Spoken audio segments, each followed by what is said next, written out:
Recording number 221 Bhagavatam చదువుకుంటూ ఉన్నాము. 4th chapter second పార్ట్లో 918th పద్యం దగ్గర నుంచి చదువుకుంటూ ఉన్నాము. నీవు జీవుల క్లేశములను తొలగించువాడవు, ఇంద్రియములు మనస్సు అనువానినుపయోగించి జీవుడు క్లేశము తెచ్చుకొనును. వానిలో నిన్ను చూచినప్పుడు నీవు క్లేశము తొలగింతువు. పరమ గురువులైన మహానుభావులకు కూడా మనస్సు చేతను వాక్కు చేతను నీవు గోచరింపవు. వారి మనస్సు వాక్కు నీవే అని ఉపాసించినప్పుడు గోచరింతువు. కోరికలకు కారణమైన సద్గుణముల పేర్లు గలవాడవు. మంచివాడు, కీర్తిమంతుడు, గుణవంతుడు, ధనవంతుడు అను పేర్లు వినుట వలన ఆ గుణములు గోచరించి వానిపై కోరికలు పుట్టును. ఆ గుణములు నీ రూపములని తెలిసిన వారికి కోరికలు తీరును, అనగా కోరికలు ఉండని స్థితి కలుగును. గుణముల కొరకై ఆశపడిన వారికి కోరికలే మిగులును, తీరబోచున్నట్లుండును, తీరుట ఉండదు. నీవు సత్వగుణమూర్తివి. రజస్తమస్సులలో మనసున్నప్పుడు భగవంతుని రూపములును గుణములును సృష్టిలోని విలువైన వస్తువులుగా కనిపించి కామక్రోధములను పుట్టించును. సత్వగుణమున ఉన్నప్పుడు అవి అంతర్యామి శోభలుగా తెలియను గనుక సాన్నిధ్యమును కలిగించును. ఇట్లనుక్షణము ఈ సకల సృష్టియు పుట్టుట ఉండుట లయమందుట అను కథను ధరించి మాయను ప్రసరింపచేయుచుందువు. నీవు మాయాగుణములచే చేయబడిన విగ్రహము కలవాడవు. ఏ రూపము కాని ఏ గుణము కాని వేరుగా గ్రహింపబడినప్పుడు మాయ క్రమ్మును, అంతర్యామయందు చూడబడినప్పుడు మాయ తొలగును. ఇంద్రియముల మార్గమున నీ సమస్తముగా గోచరించుచు ఇంద్రియములచే గమనించబడుటకు వీలు లేనివాడవై ఉన్నావు. ప్రశాంతమైన మనస్సు గలవాడవు. మాకు మనస్సు ప్రశాంతముగా ఉన్నప్పుడు అది నీదిగా ఉండును. అంతేకాని భగవంతునకు వేరుగా ప్రశాంత మనస్సు ఉండదు. మనస్సు మనది, ప్రశాంత మనస్సు భగవంతునిది. ఈ సంసారమును సృష్టించి పెట్టు మనోహరమైన బుద్ధిబలము గలవాడవు. బుద్ధిబలము మనోహరమని వేడుక పడినప్పుడు దానితోనే వారికి సంసారము సృష్టించి బంధనము తెచ్చిపెట్టును. దేవతలకు దేవుడవై వాసుదేవుడవుగా సర్వభూత నివాసుడవుగా ఉన్నావు. ఇంద్రియాది ప్రజ్ఞలే దేవతలు, వానికి అధిపతి అంతర్యామి. వానియందు దేవతా ప్రజ్ఞలుగా ఉండి వానితో నిర్మింపబడిన జీవులయందు జీవుడుగా నివసించుచున్నాడు కనుక వాసుదేవుడు. ఇట్టి నీవు ఇన్నిటియందుండియూ ఇన్నిటికిని సాక్షిగా ఉన్నావు. కుండలోని మట్టి కుండ ఆకారమునకు సాక్షిగా ఉన్నదే గాని అందు చిక్కుకొనలేదు.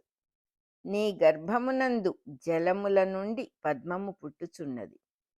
అవ్యక్తము నుండి వ్యక్తము పద్మముగా విచ్చుకొనుచున్నది. నిన్ను స్మరించుచున్నప్పుడు సంసార దుఃఖములను హరింతువు. ఎవడైన గమనింపగల ఉత్తమ స్థాయి ఉన్నచో దానికి అధిపతివిగా అతనికి భాషించుచున్నావు. శాస్త్రమును అభ్యసించువానికి శాస్త్రముగా ప్రత్యక్షమగును. యోగము సాధించువానికి యోగ విద్యగా దర్శనమిచ్చును. ఇట్లే ఎల్లరకును. చివరకు జూదమాడువానికి కూడా జూదము రూపమున ఉన్నానని గీతలో విభూతి యోగమున కృష్ణుడు చెప్పెను. పద్మకేసరముల వంటి దివ్య వస్త్రములను ధరించిన వాడవు. పద్మము సూర్యుని చూచి విచ్చుకొనును కనుక సూర్యరశ్మియే వస్త్రముగా సృష్టి అను దేహమున వెలుగుచున్నావని అర్థము. పద్మముల వంటి పాదములు గలవాడవు. సూర్యుని వెలుగునకు మేల్కొను అడుగుజాడలతో జీవులను నడిపించువాడవు. పద్మమాలికను ధరించిన వాడవు. అహస్సులను వరుసలుగా ధరించిన కాలస్వరూపుడవు. కృష్ణుడు అను పేరు కలిగి ఆకాశము రూపమున నీలవర్ణుడవై ఉన్నావు. లోకములలోనూ వాని కవ్వలను ఉన్నావు. సద్గుణముల రూపమున భాషించుచున్నావు. దేవతల శత్రువులను హరించుచున్నావు. దుర్గుణములున్న చోట నాశనము కలిగింతువు. దుఃఖములు లీనమగుటకు కారణమైన నీ రూపము ఎప్పటికప్పుడు ఆశ్చర్యకరమైనది. ఎవడునూ వారింపరాని ప్రత్యక్షత నీ రూపమునకు కలదు. సృష్టి రూపమున అంతర్యామి గోచరింపపూనుట వలన దానిని చూడకుండుట సృష్టిలోనున్న వానికి సాధ్యము కాదు. అనుగ్రహ సమయము కలిగినప్పుడు ఈ సమస్తము వాడే అని తెలియుట కూడా ఎవడూ అడ్డుపెట్టలేడు. మేము భరింపరాని విపత్తులను పొందినప్పుడు నీ కృప మాయందు ప్రసరింపచేయుట కన్నా అనుగ్రహమనగా మరొకటేమున్నది? ఇంద్రియములు అజ్ఞాని దేహమున రాగద్వేషాది భయంకర లక్షణములతో బద్ధమగుట దుర్భరమైన ఆపద. ప్రచేతసులంత వారు కూడా అజ్ఞాని దేహమున ఇంద్రియ స్వరూపులై భయముతో గిలగిలా కొట్టుకొను పరిస్థితి కలుగును. అట్టి స్థితిలో కనువిప్పు కలిగించుట కన్నా అనుగ్రహమేమున్నది? భక్తులకు సద్భక్తి ఫలితమును అనుగ్రహ రూపమున ప్రసాదింతువు. శివేతరమైన అజ్ఞానము కలిగినప్పుడు పోగొట్టునట్టి విభూతి కలవాడవు. శివమనగా శుభము లేక అంతర్యామి గుర్తుండుట. తదితరమే శివేతరము లేక అశుభము. అట్టి స్థితి కలిగినప్పుడు దేహమును భస్మము చేయుట రూపమున మృత్యువు కలిగి మనస్సును ఇంద్రియములను తప్పించుచున్నది. దీనికి గురుతుగానే భస్మమునకు విభూతి అని పేరు వచ్చినది. జీవుడు వాని దేహాది వ్యూహములు మూలతత్వముగా చేయబడినప్పుడు సంసారము తొలగును. ఈ స్థితిని అభ్యాసము చేయవలెనని మరల మరల తెలియుటకే దేహమునకు మృత్యువు కల్పింపబడినది. దీనులను రక్షించుటకు నీకు సంతోషము గనుక వీరు నా వారని చిరకాలముగా మమ్ము గుర్తుంచుకొనుము. వీరు నా వారనగా దీనులను కాపాడు సంకల్పము కలవారియందు వీరు నావారు అను బుద్ధి భగవంతునిదిగా నిలిచి ఆదరించును. నీవు మమ్ము గుర్తుంచుకొను మాత్రము సత్కారమే మాకు చాలును. జీవుడు దైవమును గుర్తుంచుకొనుట ఎట్లు సంభవమగుచున్నది? దైవము జీవుని గుర్తించుకొనుటయే. చిల్లర జీవరాశుల హృదయములలో అంతరాత్మగా ఉన్నావనగా నీ ఆదరం ఎంతటిదని ఊహింపగలము. ఇక నీ పాదపద్మములే దిక్కని నమ్మిన మాకు ఏది శుభమో ఏది తీర్చవలసిన కోరికయో నీవెరుగవా? ఈ మార్గముననే నీవెప్పుడునూ భక్తుల హృదయములలోని సంకల్పములను పరిపూర్తి చేయుదువు. చేయుచునే ముక్తి నొసగుదువు. కోరికలు ఉండరాదనుట నిజమే గాని ఉన్నవారిని దూరము చేయవలెననుట భగవంతుని లక్షణము కాదు. ఎంత చిల్లర కోరిక కోరిన వానినైనను ఆ స్థితి నుండియే స్వీకరించి కోరిక తీర్చుచున్నట్లనిపించి సోపానక్రమమున ఉద్ధరించుటయే దేవుని మార్గము. తప్పు చేసినవాడు దుర్బలుడు పనికిరాడనుట మానవుని అల్పదృష్టియే గాని దైవదృష్టి కాదు. నివారణ కాని రోగము వైద్యునకుండవచ్చును గాని అంతర్యామికి ఉండదు. మోక్ష మార్గమున ప్రవర్తింపచేయగలవాడవై కూడా పురుషార్థములను జీవులయందు విస్తరింపచేయుచున్నావు. అదియే నీవు మా ఎడ చూపుచున్న అనుగ్రహము. అదియే నీవు మా కోరిక తీర్చుట. మోక్షము కలిగించువాడు ఇంద్రియములను మనస్సును ధర్మార్థ కామములను కల్పింపనేలా? అవి లేనిచో జీవులే లేరు. తానొక్కడే మోక్షస్థితిలో కాళ్ళు జాచుకుని కూర్చుండవలెను. జీవులను కల్పించి పురుషార్థములను కల్పించుట ఇంద్రియములకు రసవద్ఘట్టము నేర్పరచుటయే గదా. ఈ విధముగా ప్రచేతసులకు చక్కని కర్తవ్య కల్పనము చేయుటయే వారికి వరమిచ్చుట.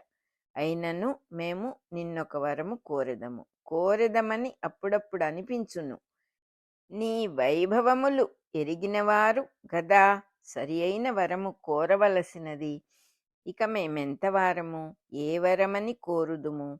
దప్పిక గల బాలకుని మంచినీటి సముద్రము దగ్గరకు కొనిపోయినచో ఎన్ని నీళ్లు త్రాగగలడు?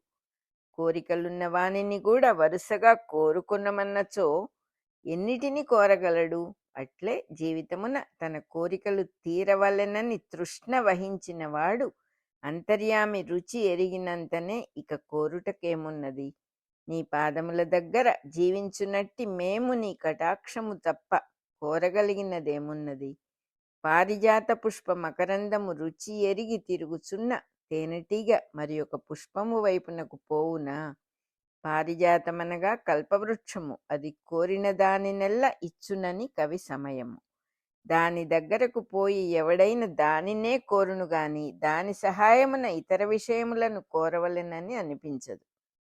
నీ మాయను పొందిన మేము నీ అందు అనురాగము మరచి సంసార కర్మలాచరించుచు భూమిపై తిరుగుదుము. మరల నీ స్మరణ కలుగునంత వరకు నిన్ను స్మరించు వారి సాంగత్యము మాకు కలుగునట్లుగా వరమిమ్ము. భగవంతుని గుర్తింపు మరచిన వారు ఇతర విషయములందు ఆసక్తితో తిరుగుచుందురు. వారిని కూడా ఇంద్రియములు మనస్సు కొలువవలసినదే. సంసారబద్ధుల కొలువు కూడా ఇంద్రియాధి దేవతలకు తప్పదు గదా. అట్టి స్థితిలో జీవులకు అనేక జన్మలు కలుగుచుండును. ప్రతి జన్మయందును ఇంద్రియములు వారి యందు ఉద్భవించుచునే ఉండవలెను. అట్టి వారిని ఉద్ధరించుటకు ఇంద్రియములకు శక్తి లేదు. వారికి భాగవతోత్తముల సాంగత్యము అయాచితముగా కలుగవలెను. ఈ సాంగత్యము వలన మరల సరి అయిన మార్గమున పడుదురు. అప్పుడు ఇంద్రియములు మరల సద్వినియోగము చెందును. ఈ నడిమి దశలో భాగవతోత్తముల సాంగత్యము జీవులకు కల్పించుచుండుమని ప్రచేతసులు ప్రార్థించుచున్నారు. నీ భక్తుల సాంగత్యము లేశమైనను చాలును. దానితో స్వర్గలోక సౌఖ్యములు సాటిరావు.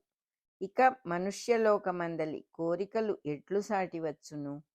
లోక వ్యవహారములన్నీయూ నిర్వహింపబడునది మనుష్యలోకము. సత్యము, అహింస మున్నగు సద్గుణముల ఫలములు అనుభవించున్నది స్వర్గలోకము. ఆ ఫలితములను నారాయణుని యందు సమర్పణ చేయున్నది భాగవతుల సాంగత్యము. కనుక దానితో మిగిలిన రెండును సాటిరావు. భగవద్భక్తుల సాంగత్యమునందు మధురములైన దైవ కథలు వినబడుచుండును.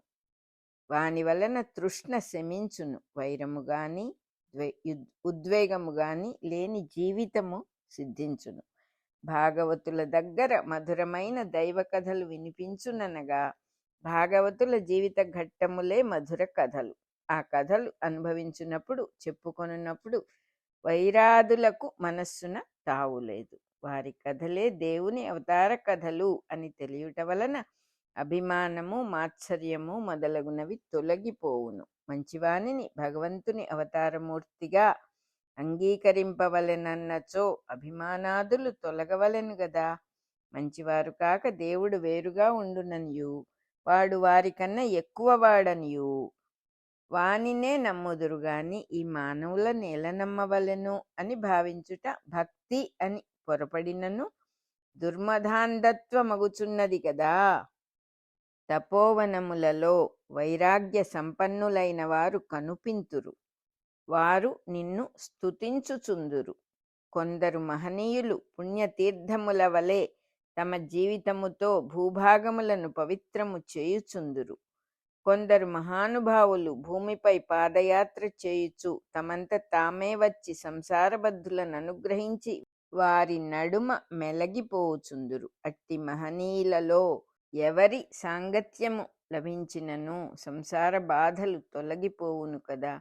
ఇక అట్టి మహనీయుల సాంగత్యము రుచింపకపోవుటెట్లు? వారు నీ అనుగ్రహ రూపములుగా తెలియకపోవుట ఎట్లు?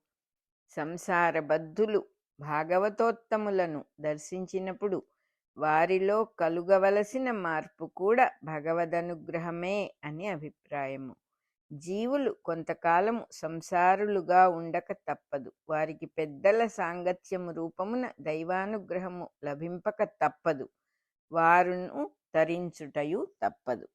రికార్డింగ్ నెంబర్ 221 అయిపోయింది. అలాగే చతుర్థ స్కంధం ద్వితీయ భాగంలో 918th పద్యం దగ్గర నుంచి 931 పద్యాల దాకా చదువుకున్నాం.